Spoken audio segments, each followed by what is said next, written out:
Bismillahirrahmanirrahim.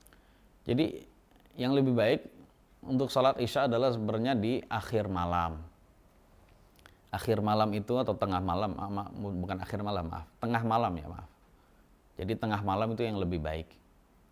Ya, berdasarkan hadis Nabi yang mulia, laula an asyqa ala ummati la amartuhum bi ta'khiril isya'an atau la amartuhum an yu'akhirul isya' ila hadhihi sa'ah atau kama qala Rasul.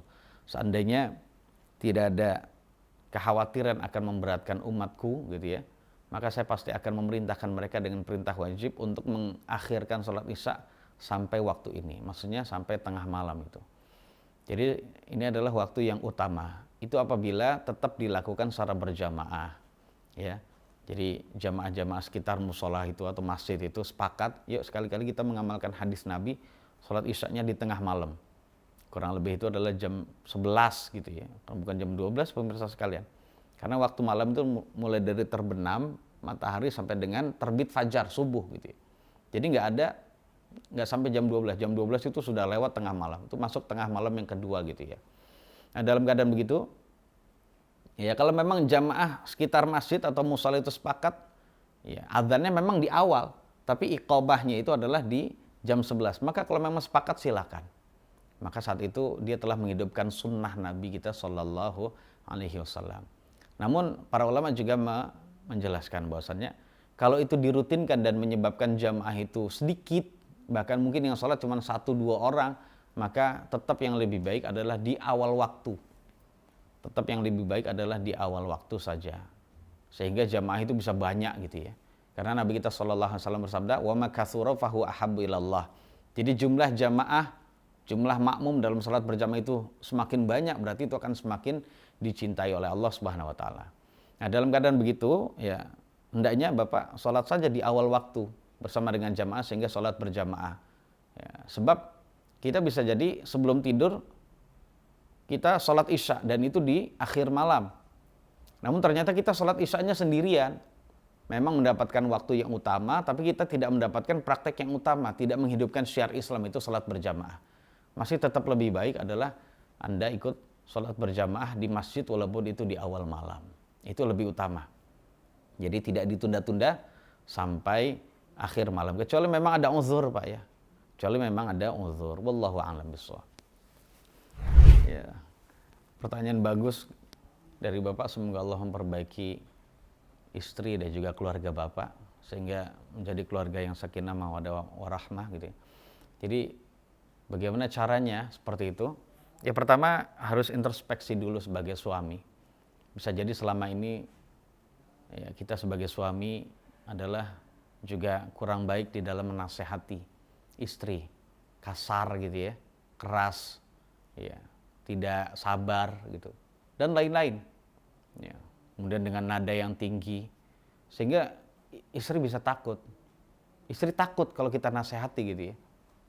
Bahkan termasuk tadi katanya apa, istri tidak mendengarkan gitu ya, tidak mendengarkan gitu, mengabaikan juga. Bisa jadi karena itu tadi ulah dari kita sendiri yang mungkin berperilaku keras hati, kejam gitu terhadap istrinya atau kasar gitu ya, sehingga menyebabkan istri itu lari. Nabi saja diperingatkan oleh Allah Subhanahu Wa Taala, walau kunta fadhan ghalidhal qalbi lam faddu min haulik. Seandainya kamu wahai Muhammad kejam, kemudian keras hati, bengis gitu ya, marah mulu dan sebagainya, maka mereka akan lari wahai Muhammad dari sisi kamu. Jadi nggak akan jadi pengikutmu. Nah, dan ini menunjukkan bahwasanya Nabi saja begitu, apalagi kita sebagai orang biasa. Jadi pertama itu diteliti ya, diintrospeksi diri. Kemudian yang kedua, kenapa istri seperti itu? Bisa jadi karena dosa kita. Jadi dosa kita yang menyebabkan, dosa kita sebagai suami yang menyebabkan sang istri itu diberi ilham oleh Allah untuk menjadi peringatan bagi kita agar kita kembali kepada Allah, yaitu istri dibuat seperti itu. Walaupun istri seperti itu juga tidak baik. Adalah kewajiban istri kalau dia keluar rumah ya harus minta izin suami gitu ya. Ini maksudnya adalah keluar rumah yang memang tidak biasa. Kalau keluar setiap hari keluar rumah untuk beli belanjaan, untuk masak keluarga itu nggak masalah. Atau ngantarkan anak sekolah itu nggak masalah, nggak minta izin karena suami sudah mengetahuinya. Dan ini apabila suami tidak mengetahuinya, dia keluar kemana, ini harus izin dulu.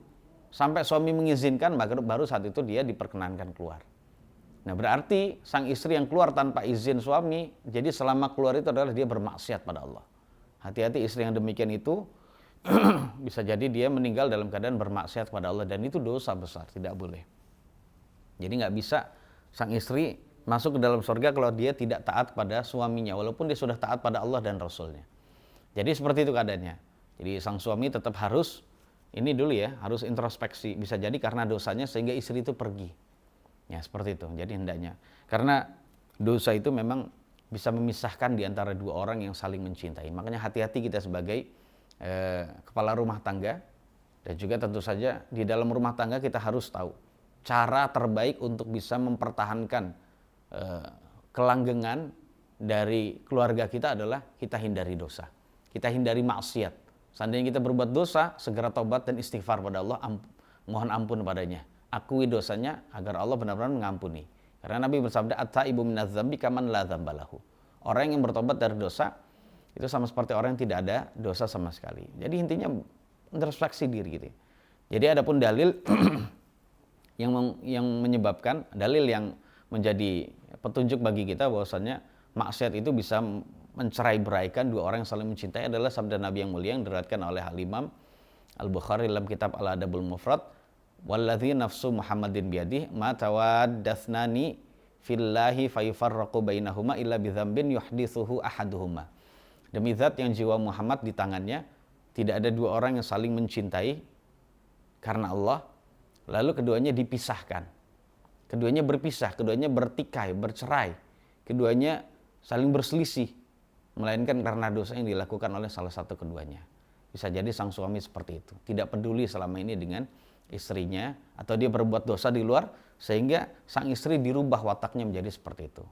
Nah seandainya sang suami memang sudah bertobat padahal kok sang istri masih seperti itu, maka harus dinasehati.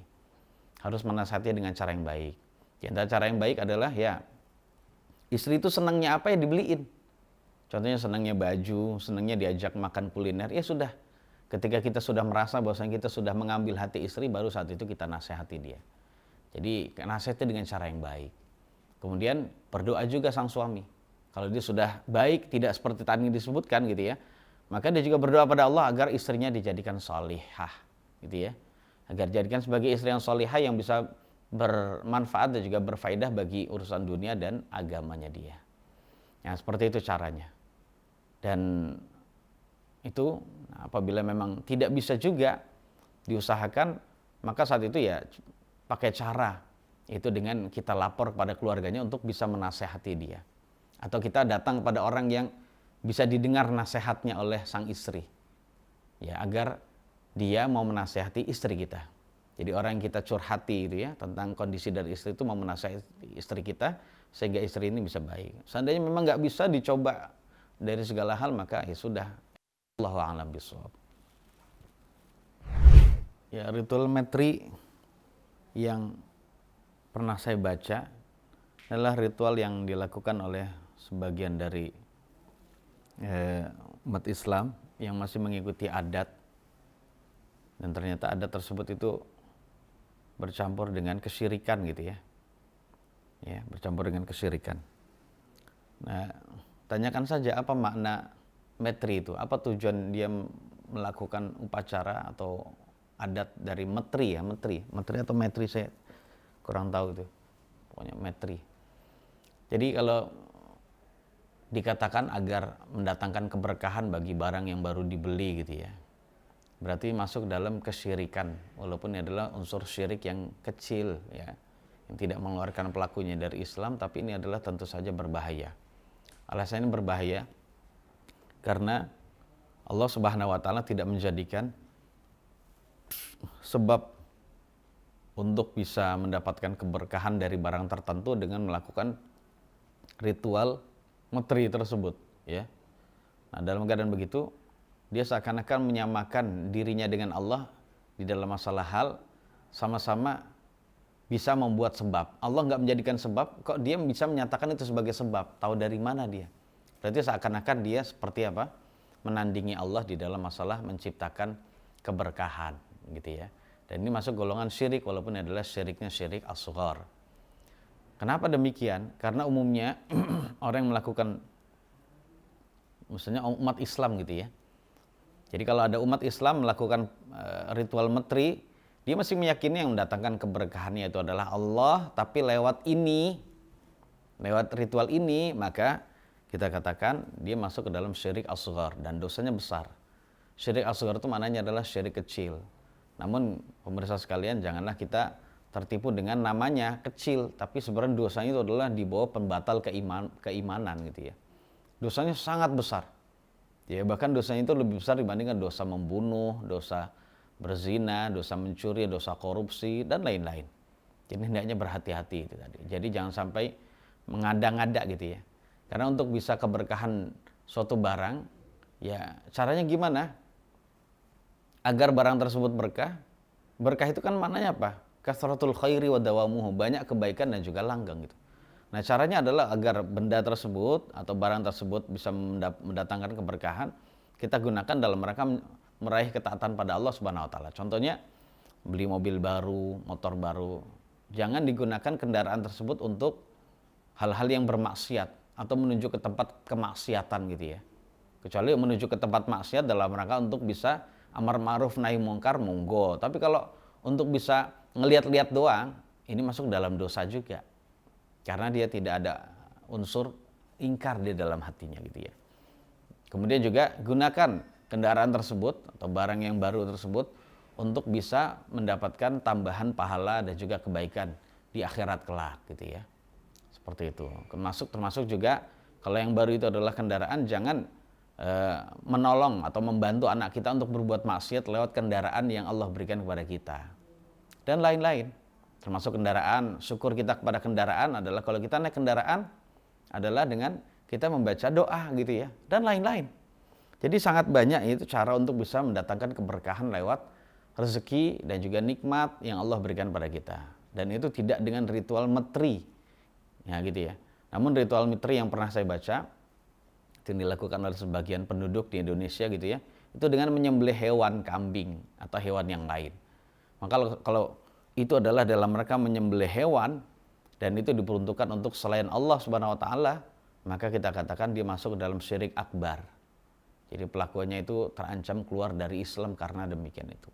Namun kalau dia menyembelih hewan itu diperuntukkan untuk Allah, ya, maka masuk dalam bid'ah saja.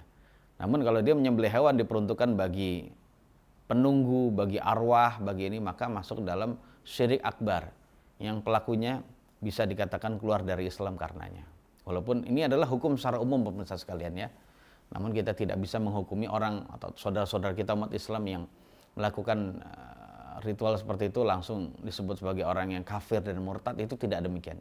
Ini hanya menjelaskan secara umum hukumnya. Tidak semua orang yang jatuh pada kekufuran itu langsung jadi kafir atau murtad, demikian. Dan hendaknya sebagai anak mengingatkan orang tua dengan cara baik, tidak seperti orang yang menggurui gitu ya. Ya diingatkan dengan cara yang baik, kalau memang didakwahkan dengan cara yang baik. Seperti mungkin kalau di rumah ya diberikan ceramah-ceramah ustadz ya yang menjelaskan tentang masalah kesyirikan dan juga bahayanya kesyirikan dan contoh-contoh dari kesyirikan itu tadi. Ya mudah-mudahan dengan dakwah yang baik itu bisa merubah perilaku dari orang tua yang buruk bisa menjadi baik. Wallahu a'lam bishawab.